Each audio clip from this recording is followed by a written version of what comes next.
ሻና እግዚአብሔር ይመስገን። ለምንድነው ትናንትና ጀምሮ ስልክ ስደውል ማታነሽ? መብቴ መሰለኝ። እሱ ማለት ነሽ። ቆይ አሁን ለምንድነው የፈለከኝ? እባክሽን ጊዜ እናውራ። እኔ ካንተ ጋር ምንም ማውራት አልፈልግም። አንቺ ጠዋት ጀምሮ እዚህ የተከተልኩት አንቺን ላዋራ ፈልጌ መሰለኝ። እጄን ልቀቀኝ። ይቅርታ ሳላስበው ነው። ምንድነው መናገር የምትፈልገው? ሀና ያባትሽ አንሶ አንቺ ምን አድርጌሽ ነው ፊት የምትነሺ? ሲጀመር እኔ ማንኛና ነው አንተን ፊት የምነሳ? እኔ እናንተ ዝምድና ነበረን እንዴ? ምን እያልሽ ነው ሀና? ጥሩ ሰው መስለኝ ነበር አዲስ አበባ ድረስ ከመጣውበት ከአባዬ ሕክምና አንተን ያስቀደምኩት። ሀና ባደረግሽው ነገር የምትመጻደቂ ሰው እንዳልሆንሽ አውቃለሁ፣ ግን እንደዚህ ከተናገርሽኝ የምር ማስደብርሻለሁ ማለት ነው። ይኸውልህ ማን ነበር ስምህ? ሀና ጭራሽ ስም የጠፋሽ ማለት ነው። የምርም በጣም አስቀይሜሻለሁ ማለት ነው።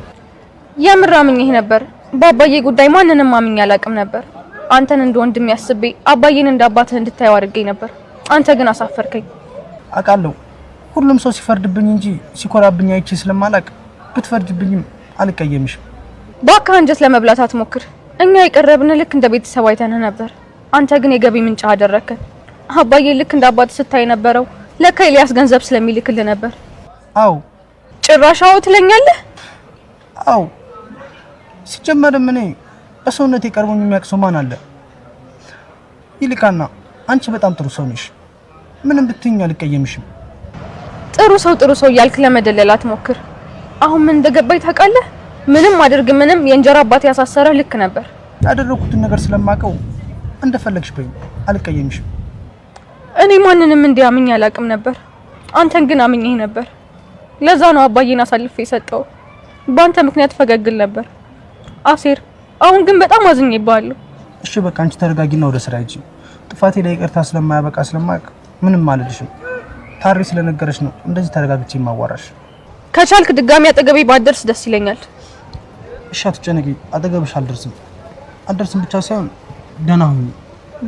ለኔ መኖሬን ትቼው ላንቺኔ ለኖርና ተደላድለሽ እንድትኖሪ ሁሉንም ተይውና ለኔ ምለው ሳይኖረኝ ሁሉ ላንቺ የሰጠው በሰላም ረክቼ በደስታሽ እኖራለሁ።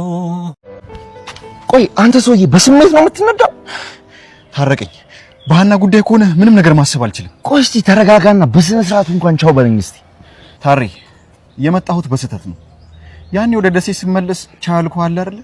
በቃ ድጋሚ እንዳልመጣሁ አድርገህ ቁጠረው። ኤላ እያበርክ ነው እንዴ? ቆይ ምንድነው የምታወራው? ካበርኩ እኮ ቆየሁ። ትቼ ሄድኩትን አዲስ አበባ እኮ ፈልጌው ድጋሚ ስመለስ ነው ያበርኩት። የተወኩትን ነገር ድጋሚ መፈለግ አልነበረብኝም። ሲጀመር እኮ የመጣው አዲስ አበባን ብለህ አይደለም እንዴ? ሱማ ሃናም ብዬ ነበር የመጣሁት፣ ግን ደግሞ ሃናም እንደ አዲስ አበባ ፊቷን አዞረችብኝ። እንደው በእናትህ ለምን ኤላ? ሃና ያንተን እውነት ስላልተረዳች እንጂ እንደዚህ የምትናገር ልጅ አይደለችም። ይኸውልህ ታሬ አዲስ አበባ ድረስ እሷን ብዬ መጥቼ ካልተረዳችኝ ከዚህ በኋላ መቼም ልትረዳኝ አትችልም። ስለዚህ ከሷ መራቁን እመርጣለሁ። ተው ኤላ ተው፣ ግን በኋላ ይቆጫል። ተው። ምንድነው የሚቆጨኝ ታሬ? እስኪ ንገረኝ። በህይወቴ እኮ ደስተኛ ሆኜ አላውቅም። በሃና ምክንያት ይሄው ወደ ህይወቴ ጭንቀት ጨምሬያለሁ። በቃ ስላረክልኝ ነገር ሁሉ በጣም አመሰግናለሁ። ወደ ደሴ መመለሴ ነው። ቆይ ግን ኤላ በአንዲት ሴት ምክንያት ሁላችንንም ትተስትሄድ አይደብርህም? አይ ታሬ ሴት ልጅ ምን ያህል ኃይል እንዳላት ብታውቅ ኖሮ የማደርገው ነገር ቢያንስ እንጂ እንደማይባዛ ትረዳኝ ነበር። ለማንኛውም ቻው።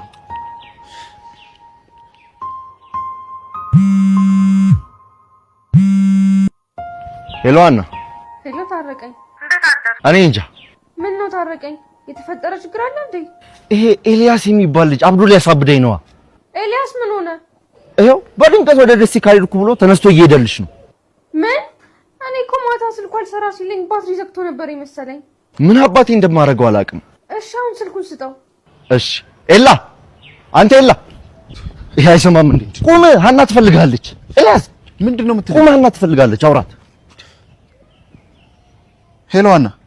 ኤልያስ ከደሴ አዲስ አበባ ድረስ መጣ። እንዴት ነው አንድ ቀን እንኳን ሳንገናኝ የምትሄደው?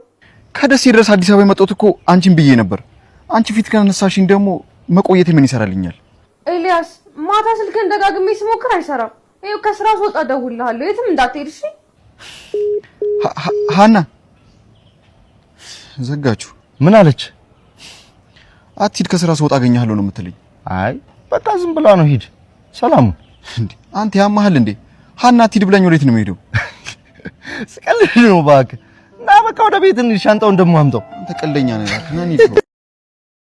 ሰላም ሰላም፣ ውድና የተከበራችሁ የኖላዊ ድራማ ተከታታዮች ኖላዊ ድራማ ክፍል 29 የሚገርም ትዕይንት ይዞ ተከስቷል። እንግዲህ ሀና በሁለት ወንዶች መካከል ገብታ አጣብቅኝ ውስጥ ነው ያለችው።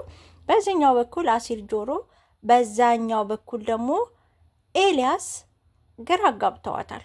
ማንን ማመን እንዳለባት ራሱ ግራ ገብቷታል። ኤልያስ ባለውለታዋ ነው። እዚህ ጋር ደግሞ አሲር ጆሮ የሱ እውነት አለ፣ ግን ደግሞ ሀና አልተረዳችውም።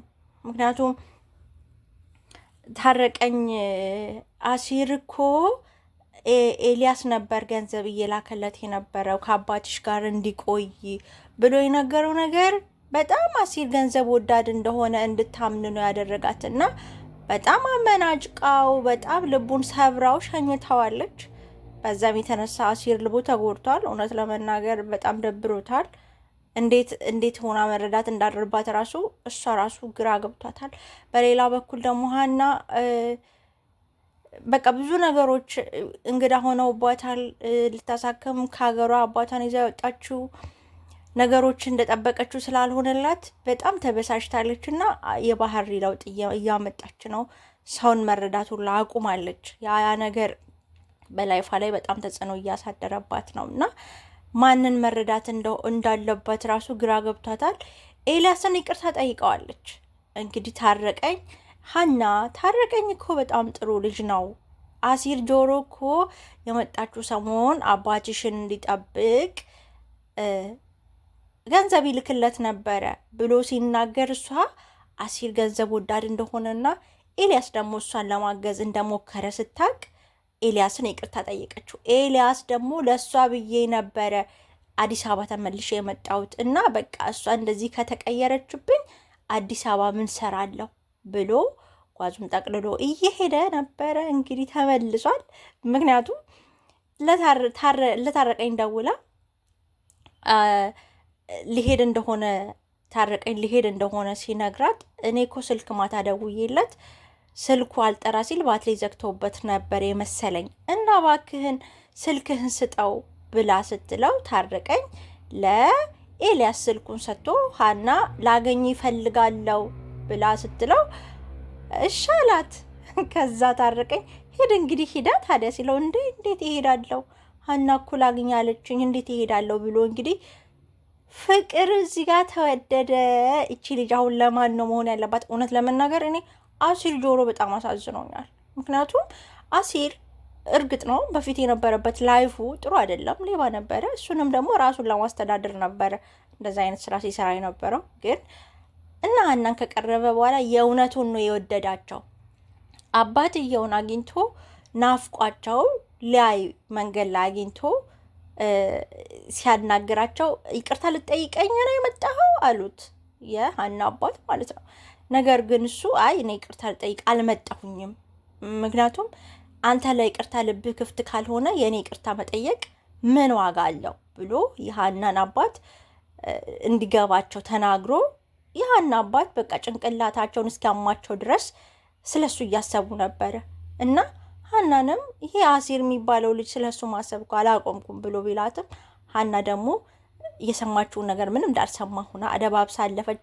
በሌላ በኩል ደግሞ ፍቅር የአሲር ጆሮ እህት ለሀና ደውላ ሀና አሲር ገንዘቡን ከአባቴ ሊወስድ የፈለገው ገንዘብ ስለሚወድ አንቺ እንዳልሽው ገንዘብ ወዳድ ሆኖ ሳይሆን አባትሽን ለማሳከም ገንዘብ ስለሚያስፈልገው አንቺ ስትጨነቂ አይቶ አንቺን ለማገዝ ነው፣ አንቺ ግን በሌላ ተረድተሽዋል ብሎ ሲነግራት ድጋሚ እቺ ልጅ ልቧ ተሰበረች። ምንድን ነው ያደረኩት? ለምንድን ነው ያስቀየምኩት? ብላ በጣም ልቧ ተሰበረ። እንግዲህ ነገ እሱንም ይቅርታ ጠይቋለች። ግን እዚህ ጋር እኛ ግራ የተጋባ ነው የማ ፍቅር ነው ትክክል? እኛ እሺ ለማንወግን እዚህ ጋር አሲር አንጀት የሚበላ ልጅ፣ እዛ ጋር ደግሞ ኤልያስ በጣም ጥሩና ደግ ሰው ነው እና እሺ አሁን እኛ የማን ትሆን እንበል? ግራ እኮ ነው የተጋባ ነው እና ሰሞኑን በምናሴ ላይ እየታየ ያለው ለውጥ እንግዲህ በቃ ሀስል ላይ ያለው አልኳቸው። እኔ ምናሴ ሀስል ላይ ያለው ምክንያቱም ከፍቅር ጋር ይደዋወላል። ከትምህርት ቤት ሲወጣ ያገኛታል። ረጅም ሰዓት ማታ ማታ ስልክ ላይ ከእሷ ጋር ነው። እዛ እህትየው ምንድን ነው አዲስ ነገር ምን ተገኝቶ ነው ሰሞኑን እኮ ስልክ አበዛ ብላ ስትለው ሊያምን አልፈለገም። ግን ይቺ ነገር ቀስ እያለች ወደ ፍቅር እያመራች ያለች እየመሰለኝ ነው። እኔ ግን ቢሆን ደስ ይለኛል እውነት ለመናገር ከፍቅር ጋር ምናሴ ቢጣበስና አብረው ቢሆኑ ቢረዳዱ። ፍቅር ማለት ፍቅር ያደገች ልጅ ናት። እውነት ለመናገር ያው ኤልያስን አግኝታው ሁሉም ነገር ስታወራ አሳዛኝ የሆነ ታሪክ አላት። አባቷ ስነ ምግባሩ ጥሩ ስላልሆነ ከብዙ ሰዎች እሷን አግልሎ ነው ያሳደጋት እና ኢቭን በቃ የኔ የምትለው ማንም ሰው ስለሌለ እሷ ፍቅር የራባት ሰው ናት እና አሁን ደግሞ ምናሴ ቆንጆ ጊዜ ላይ ተገኘ ይመስላል። እሱ ራሱ በቃ ተውኝ ያልኳችሁ ደስ ብሎታል። ግን ለብዙ ነገሮች እንግዳ ስለሆነ ማመን አልፈለገም። ፍቅር እንደያዘው እኔ ይመስለኛል፣ ፍቅር የያዘው ይመስለኛል እና በጣም ነው የሚያሳዝነው። እኔ እያሳዝነኝ ማን ነው ምናሴ ጆሮ በጣም አሳዝኖኛል። ማለት አሲር ጆሮ በጣም አሳዝኖኛል። ምክንያቱም አሲር አሁን እንደ ድሮ አይደለም። ልቡ በጣም ንጹህ ነው። ስርቆት ኢቭን ትቷል እና ለነሃና በጣም ነው የሚያስበው። ሀኒቾን በጣም ነው የሚያፈቅራት እና ብዙ ሰው በቃ እሱ ሌባ ነው እሱ እንደዚህ ነው ብሎ ስለሚያገሉት ራሱን አግልሎ የኖረ ልጅ ነው። በስተመጨረሻም ነሃናን አግኝተው መኖር ሲጀምር እንደዚህ አይነት ነገር ሀፕን ሲያደርግበት በጣም ነው የሚያሳዝነው። እኔ በጣም ነው ያሳዘነኝ እና አዶኖ በሚቀጥለው ሀና ይቅርታ ጠይቃው እሱም ደስ ብሎት ያ ከማን ጋር እቺ ልጅ እንደምትሆን እኔ ራሴ ግራ ተጋብቻለሁ። እውነት ለመናገር እንዲህ ነው እንዲያ ነው ለማለትም ለእኔ ግራ ገብቶኛል። ምክንያቱም ሁለቱም አፍቃሪዎቿ ጥሩ ናቸው፣ የምራቸውን ነው የሚወዷት ማለት ነው። እና እቺ ልጅ ለማትሆን የሚለውን ነገር እስኪ እናንተም ኮሜንት ሴክሽን ላይ አስቀምጡልኝ። የሚቀጥለውን ክፍል ይዤላችሁ እመጣለሁ። እስከዛ ግን ቸር ያቆየን። ደህና ሁኑ። ባይ ባይ።